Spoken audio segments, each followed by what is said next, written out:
Hello everyone, मैं नीलम तिवारी आप सभी का मैग्नेट ब्रेन्स में बहुत बहुत स्वागत करती हूँ। मैग्नेट ब्रेन्स एक ऐसा चैनल है जहाँ पर आपको किंडरगार्टन से 12th क्लास तक का सारा स्टडी मटेरियल बिल्कुल फ्री अवेलेबल करवाया जाता है।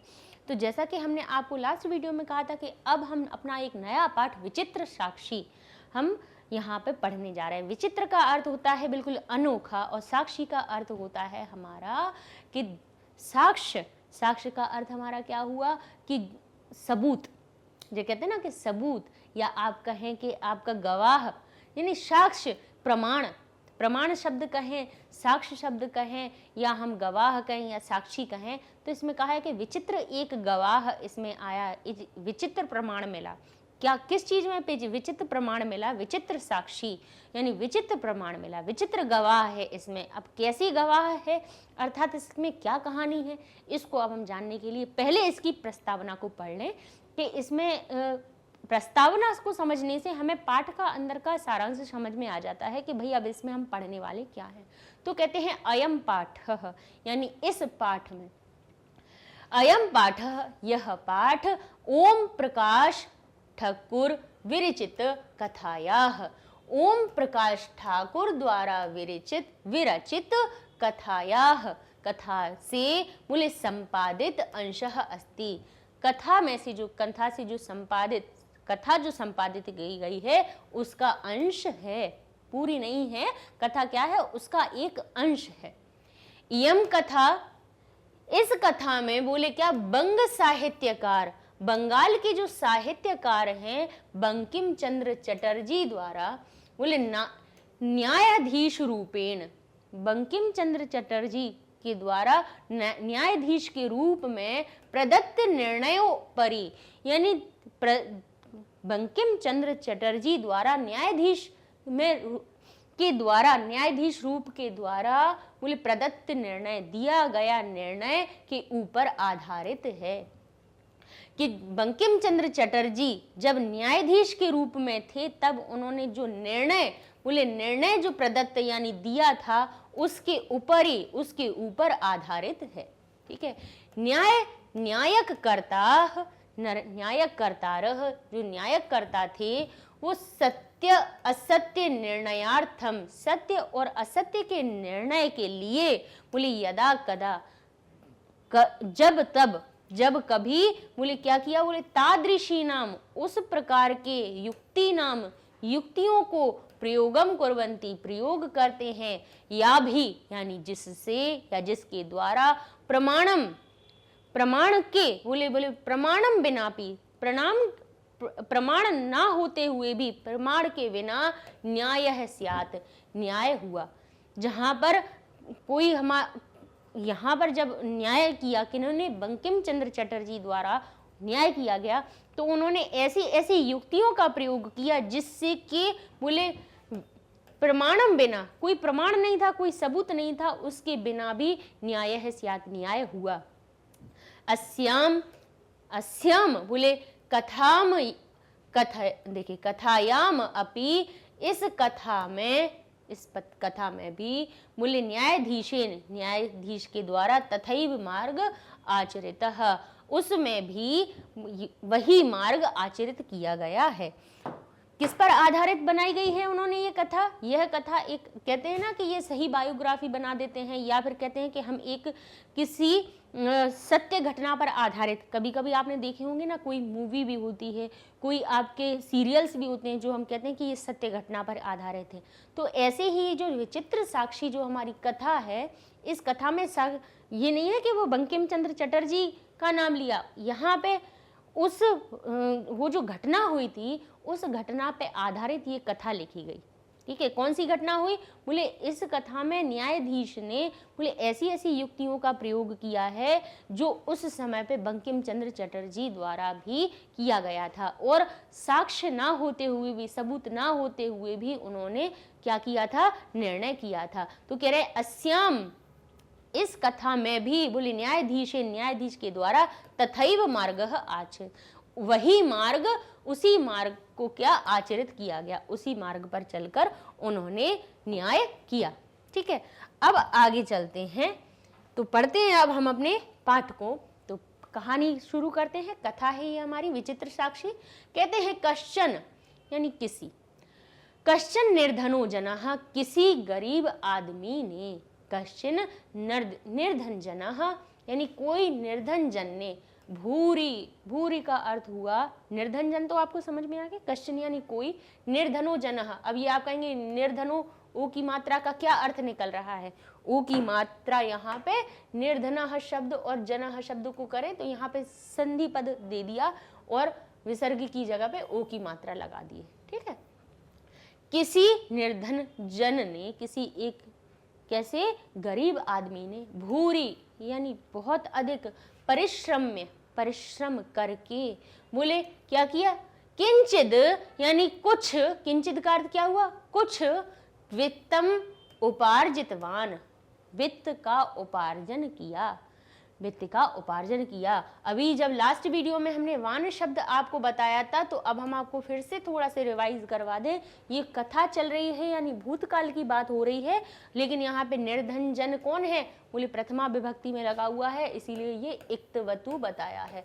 अब हम बार बार थोड़ा सा आपको ये प्रत्ययों के बारे में बीच बीच में क्यों बताएंगे, क्योंकि जब वाच्य परिवर्तन के नियम में अभी हम आपको बता रहे थे तो हमें ऐसा महसूस हो रहा है कि बच्चों को एक तो इक्तवतु प्रत्यय भूल गए हो क्या आप लोग जो हमने पढ़ाए थे।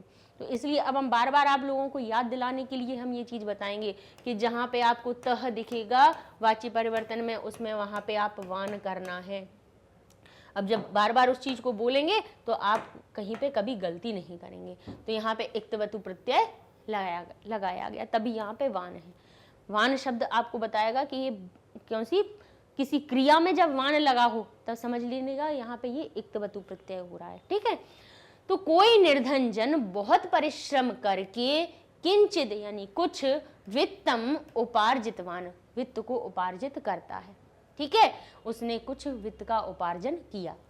तेन वित्तेन, तेन यानी उस वित्त से, उस तेन वित्तेन उस धन के द्वारा या उस धन से, स्वपुत्रम अपने पुत्र को, एकस्मिन एक महाविद्यालय, एक महाविद्यालय में, देखिए विद्यालय लिखा हुआ है तो एक ही मात्रा यानी सप्तमी विभक्ति का, एक विद्यालय में प्रवेशम यानी प्रवेश को, दापयितुम सफलो जातः, प्रवेशम दापयितुम दिलाने में, प्रवेश दिलाने में, सफलो जातः सफल हो जाता है, सफल होता है। अपने उस धन के द्वारा अपने पुत्र को एक महाविद्यालय में प्रवेश दिलवाने में सफल हो जाता है, सफल हुआ। ठीक है, अब कह रहे हैं तत् तनयः, वह तनय यानी वह तनय किसको कहा जाता है, पुत्र को, वह पुत्र तत्रैव यानी वहीं पर, छात्रावासे वहीं पर छात्रावास में, निवसन रहने लगा।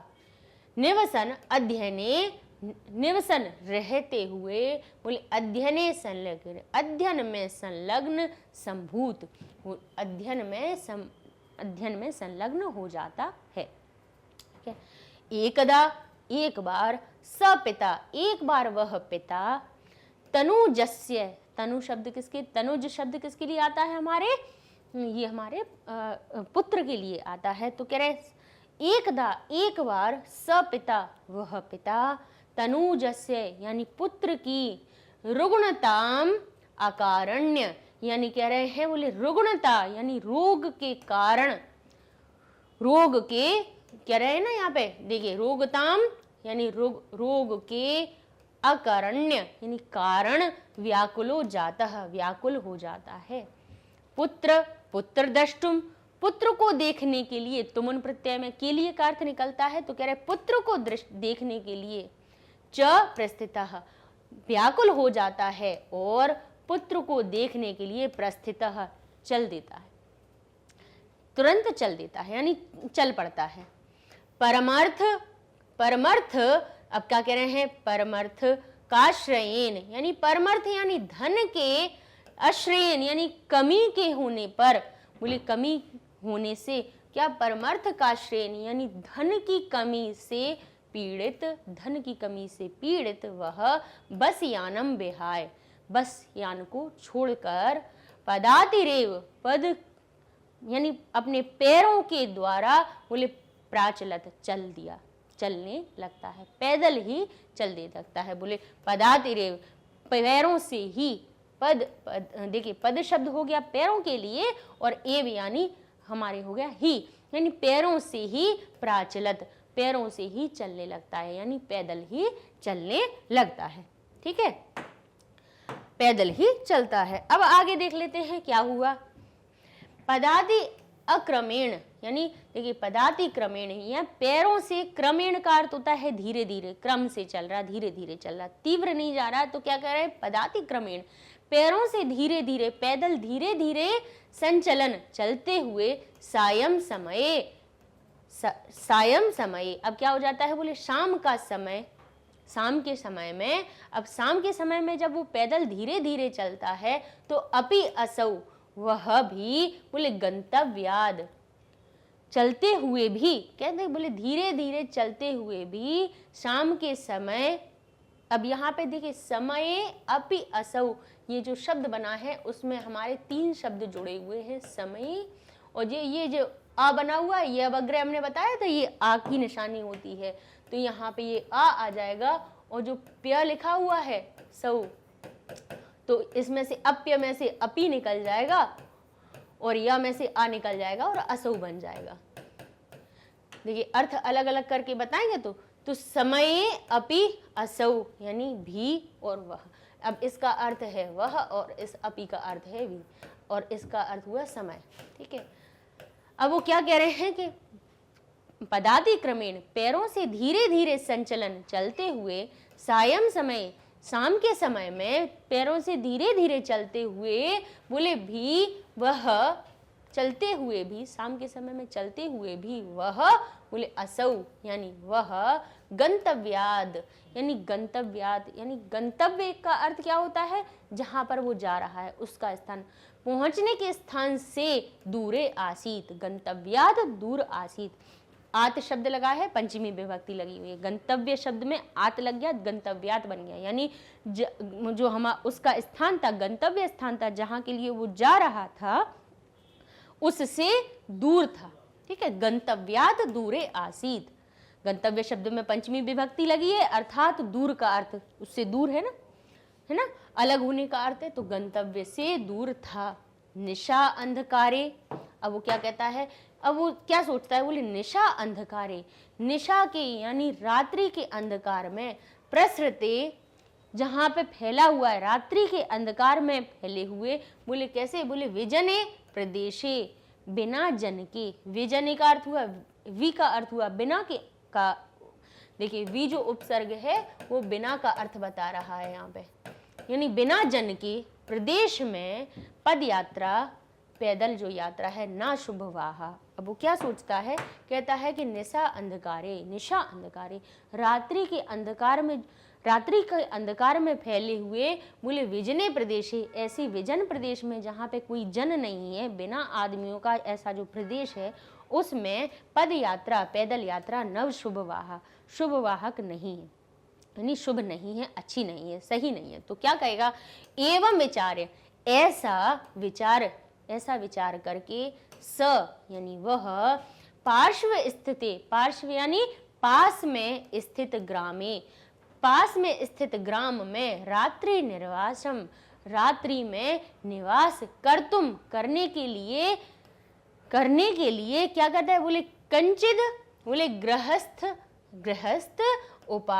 गृहस्थम उपागतः, किसके पास, बोले गृहस्थ के पास, बोले आता है, उपागतः यानी आता है, उप का अर्थ हुआ पास में, आगत यानी आ गया, उप आगत, देखिए गृहस्थम अलग कर दीजिए, उप अलग कीजिए, आगत अलग कर दीजिए, तो वो क्या कहता है, एव विचारे, ऐसा विचार करके वह, पार्श्व स्थिति, पास में स्थित ग्राम में, रात्रि निवास कर तुम, रात में निवास करने के लिए, किंचित किसी, बोले कोई या किसी, बोले गृहस्थ के पास आता है।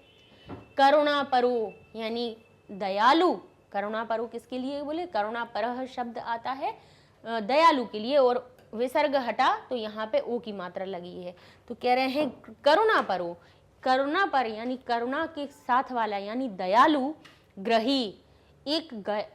दयालु एक गृहस्थ इंसान था। ग्रही का किसके लिए प्रयोग हुआ है? ग्रही यानी घर में रहने वाला, घर का मालिक। ठीक है, तो ग्रही, ग्रह शब्द होता है घर और बड़ी ई की मात्रा लगाने से बन गया ग्रही यानी घर में रहने वाला। तो एक दयालु जो गृहस्थ था, तस्य यानी उसको, आश्रयम प्रयाच्छत, आश्रय, यच्छत यानी देना, प्रयाच्छत यानी दी। ठीक है, उसको आश्रय दे दिया।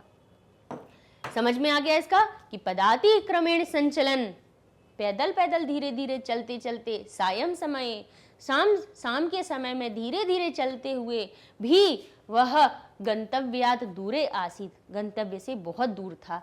निशा अंधकारे प्रसृते विजने प्रदेशे पदयात्रा ना शुभवाहा, निशा के अंधकार में, जहाँ पे निशा का अंधकार फैले हुए में बोले विजने प्रदेश, बिना जन के प्रदेश में पदयात्रा ना शुभवाह, शुभवाह नहीं है।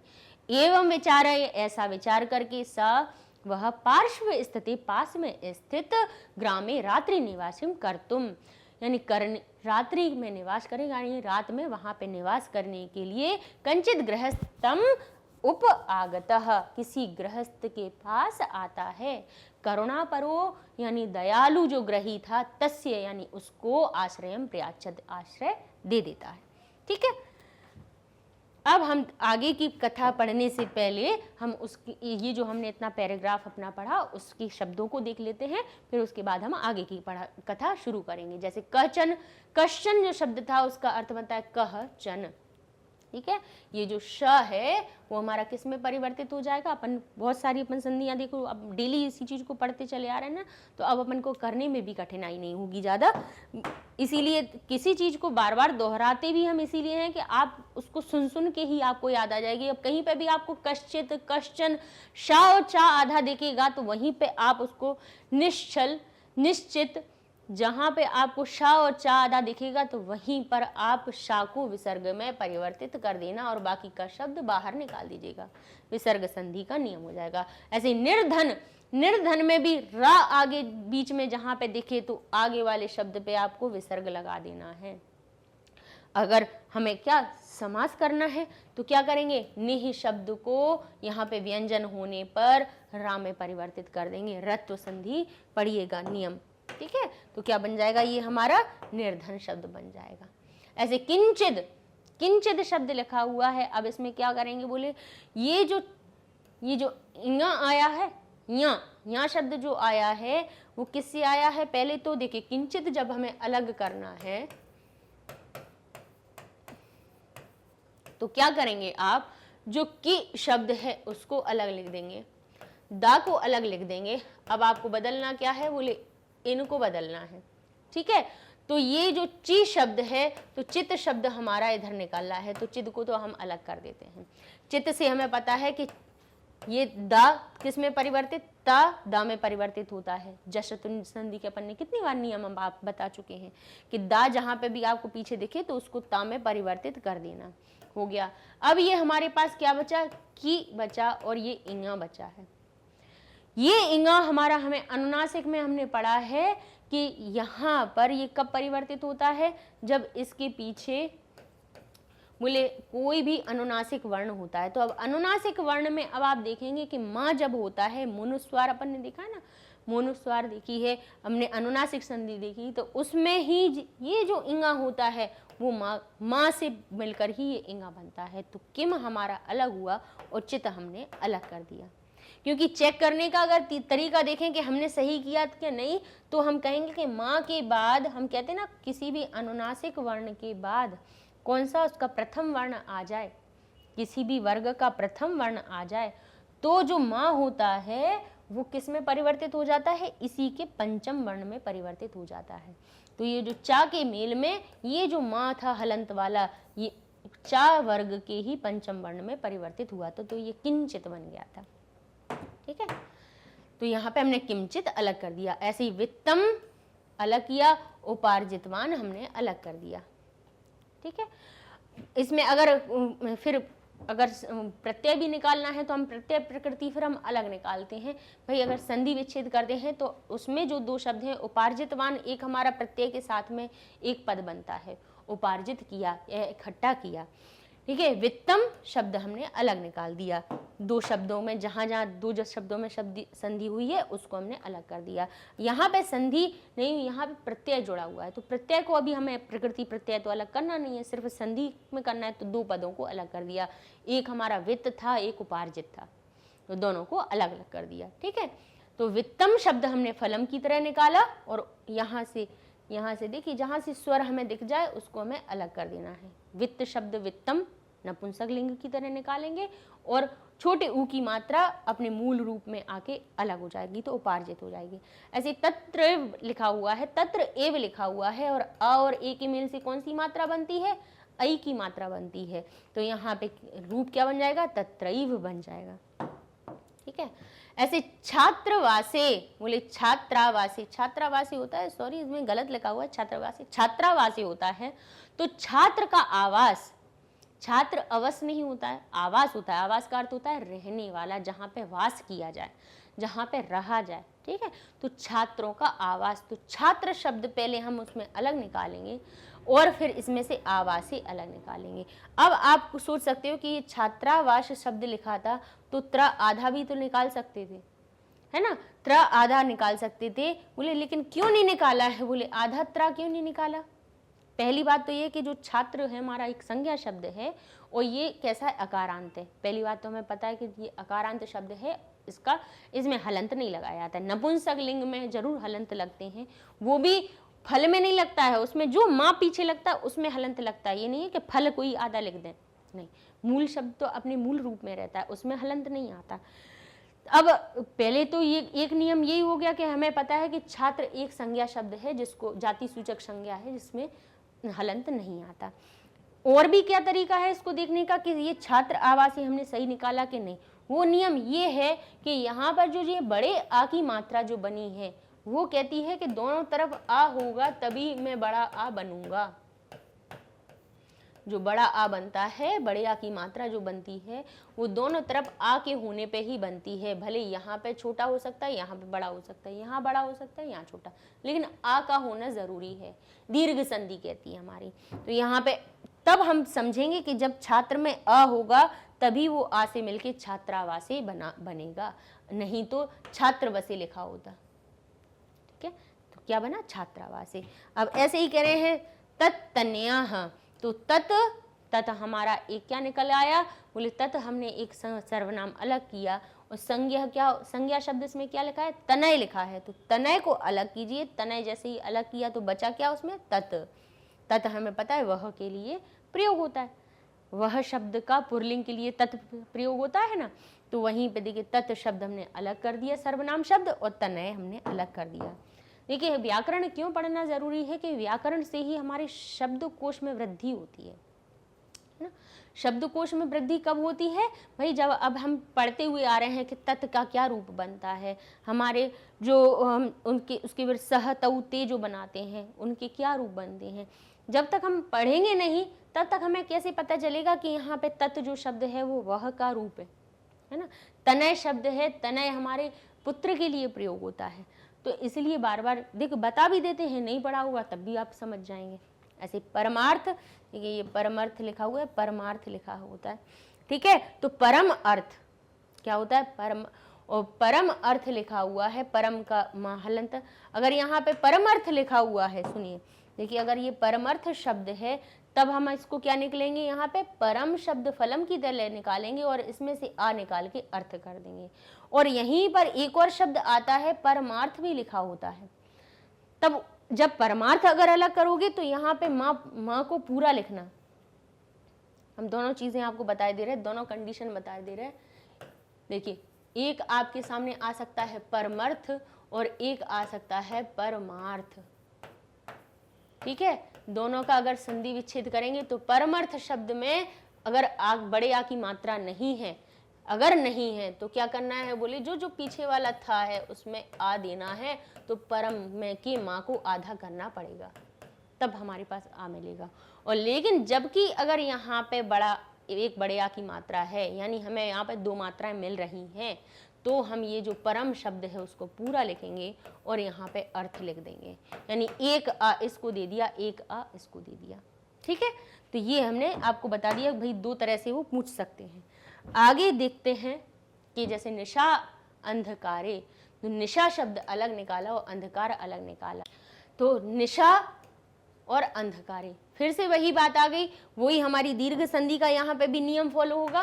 कैसे लगाएंगे कि यहाँ पर हम निशा शब्द पहले अलग निकालेंगे। बड़े आ की मात्रा जहाँ बीच में दिख रही हो, समझना वहाँ पे 2 जगह तो आ होगा ही। अब छोटा या बड़ा होना है वो अब हम अपने शब्दकोश के हिसाब से देखेंगे। निश शब्द नहीं होता है, रात्रि के लिए कौन सा शब्द प्रयोग करते हैं? निशा। अंधकार के लिए अंधकार करते हैं या अंधकार होता है? बोले हमें पता है कि अंधकार शब्द होता है। तो निशा हमने अलग निकाला, अंधकार अलग निकाला, ठीक है। क्योंकि देखिए जब आप बड़े आ को तोड़ रहे हो तो दीर्घ संधि कहती है कि छोटे आ का छोटे आ से हो सकता है, छोटे आ का छोटे आ से मेल हो सकता है, छोटे आ का बड़े आ से हो सकता है, और क्या हो सकता है? बोले बड़े आ का बड़े आ से हो सकता है और बड़े का छोटे से हो सकता है। भाई 4 प्रकार से बन रहा है। तो फिर अब ये हमें ये पता होना चाहिए कि जैसे विद्या आलय होता है, जब हम उसको तोड़ते हैं तो हमें पता है कि विद्या शब्द मूल होता है और आलय होता है, अलय नहीं होता है। तो ये चीज़ें हमें जब हम बार बार उन चीज़ों को जब करते हैं तब हमें उन शब्दों का ज्ञान हो जाता है, सीखने लगते हैं, हम समझ जाते हैं कि इसमें से आवास शब्द निकालना है, आलय निकालना है, अंधकार निकालना है। अंधकार होता है या अंधकार होता है? बोले अंधकार होता है। तो जब इसको निशा शब्द के बीच से तोड़ा तो निशा में तो बड़े आ की मात्रा हो गई और अंधकार में आ हो गया। अब आप कहोगे कि दोनों तरफ 2 मात्राएं ये हो गई, एक ये हो गई, 3 मात्राएं हो गई, कोई फर्क नहीं पड़ता। आगे बड़ा हो सकता है, पीछे छोटा सकता है। सवर्ण होना जरूरी है, जब सवर्ण होकर संधि होती है तब बड़े आ की मात्रा बन जाती है। शुभा वहेत को देखें तो शुभ शब्द हमारे पास शुभा नहीं होता, क्या होता है? बोले शुभ होता है। तो जैसे ही शुभ निकला तो हमारे पास आवहा निकला, आवहा शब्द अलग निकल आया। अब ऐसे ही कहें कि ग्रस्थम उपागतः, तो ग्रस्थम शब्द फलम की तरह निकालिए, बाद में पीछे ऊ शब्द से बाहर अलग निकाल दीजिए। उप आगतः, आगत शब्द भी अगर उपागतः भी बोले ना तो ये भी हमारा किससे उप एक उपसर्ग से मिलकर बना है, उप आगतः, जो बनता है हमारा उपागतः। यहाँ पे भी दीर्घ संधि होती है और ये उपागतः शब्द बनता है। अगर इसको भी तोड़े, उपागतः का भी अगर तोड़ के लिखना हो तो आप क्या लिखेंगे? उप, और यहाँ लिख देंगे आप आगतः, यानी पास आता है, ठीक है। प्रयच्छत, प्रयच्छत में लिखा है तो प्र अलग निकालिए, अयच्छत अलग निकाल दीजिए। प्र हमारा उपसर्ग होता है और अयच्छत हमारी धातु हो गई, ठीक है। यच्छ धातु होती है और अ लगने से हमें पता चल रहा है कि ये भूतकालिक क्रिया है, अयच्छत। ऐसे प्राचलत में प्र इसका उपसर्ग हो गया और अचलत उसकी चल धातु है और अ लगा दिया भूतकालिक क्रिया को दर्शाने के लिए, क्योंकि यहाँ पे त हलंत बता रहा था कि ये भूतकाल की क्रिया है, ठीक है। अब कहते हैं पदातिरेव, तो पदाति ही एव, जो र जो शब्द आया रत्व संधि से आया, पैरों से ही, ठीक है। समय, समये अपि असौ, तो देखिए समये अपि असौ, हमने अभी आपको जब रीडिंग करवाई थी उसमें भी बताया थे कि असौ शब्द का अर्थ हो गया वह। अप्य कहाँ से आया? बोले यहाँ से समय शब्द निकाला, ये आ था। अवग्रह चिन्ह कब आता है? बोले ये आता है जबकि, ये तब आता है आ को दर्शाने के लिए कि यहाँ पे आ है, तो ये आ बन गया। आधा पा पहले लिख दिया हमने, या को छोटी ई की मात्रा में बदल दिया, अपी निकला, और फिर हमने ये जो या में अ लिखा था तो उसको अ लिख के और सो लिख दिया, तो हो गया असो, ठीक है। अब लिखे कह रहे हैं कि कंचित, तो कंचित को हमने पहले भी आपको बताया कि कम और चिद, जैसे किमचित भी होता है और कम। किम आता है नपुंसक लिंग के लिए और यहाँ कम आता है हमारे पुल्लिंग के लिए। तो यहाँ पे ये लिखा है, देखिए कंचित लिखा हुआ है। हम आपको बार बार यही कहते हैं कि हम जब बार बार हर शब्दों को हम आपको कहते हैं ना कि रूप याद कीजिए। अभी जब आपको क शब्द के भी रूप याद, हमने प्रश्नवाचक शब्द के लिए वीडियो जो बनाया था उसमें हमने आपको बताया था कि इसमें भी आप देखिएगा कि स्त्रीलिंग पुल्लिंग के लिए कौन कौन से प्रयोग होते हैं। तो ऐसे कह शब्द का पुल्लिंग में कह बनता है प्रथमा विभक्ति में और द्वितीय विभक्ति में बनता है हमारा कम, ठीक है। तो यहाँ पर भी वही हुआ कि कंचित लिखा हुआ है, तो इसमें से पहले चित शब्द को अलग कर लेंगे, चिद अलग कर लेंगे और फिर हमारा जो जशत्व संधि का नियम है उससे ये चिद को हम चित्त में प्रयोग कर देंगे। ठीक है, अब इसके बाद हमारे पास क्या बचा, बोले कन बचा हुआ है। तो ये जो इंगा है वो क्यों परिवर्तित हुआ, यहाँ पे चा हो, यहाँ पे प्रथम वर्ण होने की वजह से ये जो अंतिम वर्ण होता है वो किस में परिवर्तित हो जाता है, उसके ये जो माँ है इसके योग में, यानी जो माँ जब पीछे होता है मोनुस्वार संधि आप पढ़िएगा, उसमें क्या होता है, बोले हमारी जो माँ होता है, माँ के बाद कोई भी वर्ण का प्रथम वाला वर्ण आ जाए, किसी भी वर्ग का प्रथम वर्ण आ जाए तो माँ हमारा किस में, उसी के पंचम वर्ण में परिवर्तित हो जाता है। तो यहाँ पे ये कम चित बाहर निकलेगा। अब देखते हैं करुणा परा ग्रही। अब यहाँ पे लिखा है करुणा परो, यहाँ पे करुणा परो लिखा हुआ था, तो ये जो करुणा परो शब्द था उसकी ओ की मात्रा विसर्ग की वजह से निकली थी, तो करुणा परह ग्रही हमने अलग कर दिया। अब ये क्या लिखा है, समप्रत, समप्रत, तो क्या बना, सम अलग लिखला और बोले यहाँ पे ये कुछ शब्द हमें गलत ही लिख रहा है, समप्रत नहीं है ये समरत। देखिए अगर हम इसको जोड़ते हैं, सम अमृत को जोड़ते हैं तो यहाँ पे हमारा बनता है समव्रत, और लेकिन ये कोई हमारा शब्द है नहीं, तो इसीलिए यहाँ से हम इसको देखते हैं कि कौन सा आया है इसमें शब्द। संप्रत शब्द हो सकता है जिसमें कि हम अगर करें तो यहाँ से अम्प्रत निकल जाएगा। अगर संप्रत शब्द को हम लिखेंगे तो हमारा क्या निकल जाएगा, सम अलग कर देंगे और प्रत अलग निकलेंगे। ठीक है, तो अ अलग निकाल देंगे। ठीक है, तो ये हो गया। कुछ हमें लेकिन इसमें मिस्टेक लग रही है, इसको अभी हम चेक करके फिर देखते हैं कि कौन सा हमारे उसमें हमारे पैराग्राफ में ऐसा कौन सा वर्ण वर्ग हमारा आया है, उसके हिसाब से फिर हम उसका विच्छेद आपको बताते हैं। अब यहाँ लिखा है निशा अंधकारे, निशा का अंधकार। ठीक है, क्या लिखा है, निशा का अंधकार। ठीक है, तो यहाँ पे निशा शब्द जो है अंधकार को बता रहे हैं। अब पहले हम सबसे पहले क्या देखेंगे, बोले यहाँ पे हम अब सबसे पहले देखिएगा कि यहाँ पे विभक्ति क्या लगी हुई है। तो अंधकारे शब्द लिखा है, ये बता रहा है कि अंधकार में। तो जो निशा शब्द है तो क्या आएगा, रात्रि अंधकार में। तो अगर निशा शब्द किसका अर्थ बताते हैं, रात्रि का। हम कहते हैं विग्रह करते समय सबसे पहले हम उसमें अर्थ को जरूर देखना है। तो अर्थ पढ़े तो क्या बोले, बोले इसका अर्थ निकल रहा है निशा अंधकारे, अर्थात रात्रि का अंधकार, यानी रात्रि के अंधकार में। तो रात्रि शब्द में के शब्द आ रहा है, रात्रि के अंधकार में, रात के अंधेरे में। तो रात शब्द में क्या आ रहा है, के का अंधकार। देखिए अंधकार में तो विभक्ति लगी हुई है कि अंधकार में, लेकिन रात की जो शब्द थी उसका की विभक्ति का लोप हुआ था। तो कौन सी विभक्ति लगाएंगे यहाँ पे, क्योंकि अब तो हम कहेंगे अर्थ इसमें क्या निकल रहा है कि रात के अंधकार में। मैं शब्द ने बताया कि रात के अंधकार में, तो के शब्द लगाना है। तो के लगाने के लिए निशा शब्द में षष्ठी विभक्ति लगा देंगे, हो जाएगा निशायाः। ठीक है, आगे देख लेते हैं। यहाँ पे हमारी प्रकृति प्रत्यय देख लेते हैं कि परिश्रम में हमारी परि उपसर्ग होता है, श्रम प्रकृति होती है और या पीछे लगा हुआ है, अर्थात ल्यप प्रत्यय बना। दाप ये तुम में दाप इसकी धातु हो गई और तुमन प्रत्यय हो गया। निवसन में नी उपसर्ग हो गया, वस धातु हो गई और शर्त्री प्रत्यय हो गया। अन जहाँ पे दिखता है अन और आन, वो हमारा शर्त्री और शानच प्रत्यय में होता है। अब यहाँ पे देखा उपार्जित वान, वान अभी अपन जब वाच्य परिवर्तन लास्ट वीडियो में पढ़ रहे थे तब बताया था, वान शब्द जहाँ दिखाएगा वहां समझ लीजिएगा इक्त वतु प्रत्यय है। तो उपार्जित, उप अर्जित और वतु। ठीक है, ये क्या हो गया हमारा, उप इसमें उपसर्ग हो गया, अर्जित इसकी हमारी प्रकृति हो गई और वान लगा हुआ है, अर्थात जो वत शब्द बचता है इक्त वतु का वत जो जोड़ता है वो वान रूप में परिवर्तित हो जाता है कुछ नियमों से। तो इक्त वतु प्रत्यय ध्यान रखिएगा, वान जहां हो वहां इक्त वतु प्रत्यय है। ठीक, आकर्ण में आ हमारा उपसर्ग है, कर्ण इसकी धातु है और या पीछे लिखा हुआ है, अर्थात इसमें ल्यप प्रत्यय है। जातः देखिए ता शेष है, तह जहाँ पे आपको त त शब्द देखिए समझ लीजिएगा, ये हमारा इक्त प्रत्यय जुड़ा हुआ है। लिखा है जातः यानी जन धातु है और इक्त प्रत्यय इसमें लगा।